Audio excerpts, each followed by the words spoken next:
Hello മഴത്തോരു മുമ്പേ പുത്തൻ promo വിശേഷങ്ങളിലേക്ക് എല്ലാ കൂട്ടുകാർക്കും സ്വാഗതം. അങ്ങനെ നമ്മുടെ പുതിയ പ്രൊമോയിലുണ്ടല്ലോ കൂട്ടുകാരെ, നമ്മുടെ വൈജയന്തി ശുശ്രൂഷിക്കുവാട്ടോ. അതായത് ഒന്ന് കൈയൊക്കെ ഒന്ന് തുടക്കാൻ നോക്കുക അലീന. അപ്പോൾ വൈജയന്തി അവരുള്ള ജീവനം കൊണ്ട് നമ്മുടെ കൈയൊക്കെ വലിച്ചെടുക്കുന്നുണ്ടേ. അപ്പോൾ ഒരു സിസ്റ്റർ വന്നിട്ട് നമ്മുടെ അലീനയോട് പറയുന്നുണ്ട്, മോള് ചെയ്യുന്നതൊന്നും അമ്മയ്ക്ക് അത്ര ഇഷ്ടമാവുന്നില്ലല്ലോ എന്നിങ്ങനെ പറയുന്നൊക്കെയുണ്ട്. പിന്നീട് നമ്മുടെ ശിവശങ്കരനും രാജീവനും കൂടെ നമ്മുടെ അലീനയെ തട്ടിക്കൊണ്ടു പോകാനുള്ള കുറച്ച് പദ്ധതിയും കാര്യങ്ങളൊക്കെ ഏർപ്പാടാക്കി കുറച്ച് പേരെയൊക്കെ നിയമിച്ച് വെച്ചിട്ടുണ്ടേ. വീട്ടിൽ നിന്ന് നമ്മുടെ ബാലചന്ദ്രൻ അലീനയെ വിളിക്കുന്നുണ്ട്.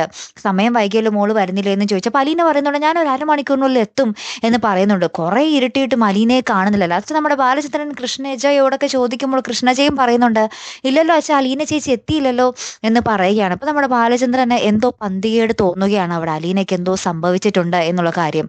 അതുപോലെ തന്നെ പിന്നീട് നമുക്ക് കാണുവാൻ സാധിക്കുന്നത്, നമ്മുടെ ശിവശങ്കരനും രാജീവനും പ്ലാൻ ചെയ്ത പോലെ കുറച്ച് ആൾക്കാർ വന്ന് നമ്മുടെ അലീനയെ തട്ടിക്കൊണ്ടുപോയി ഒരു മുറിയിൽ പൂട്ടിയിടുന്ന ദൃശ്യങ്ങളാട്ടോ നമുക്ക് കാണുവാൻ സാധിക്കുന്നതേ. ഇനി അലീനയെ രക്ഷിക്കാൻ അവിടെ ആരെത്തും എന്നുള്ളതാണ് നമുക്കിനി അറിയേണ്ടത്. കാത്തിരുന്ന് തന്നെ കാണാട്ടോ. അപ്പോൾ അടുത്തൊരു വീഡിയോയുമായി വരുന്നത് വരയ്ക്കും ഗുഡ് ബൈ.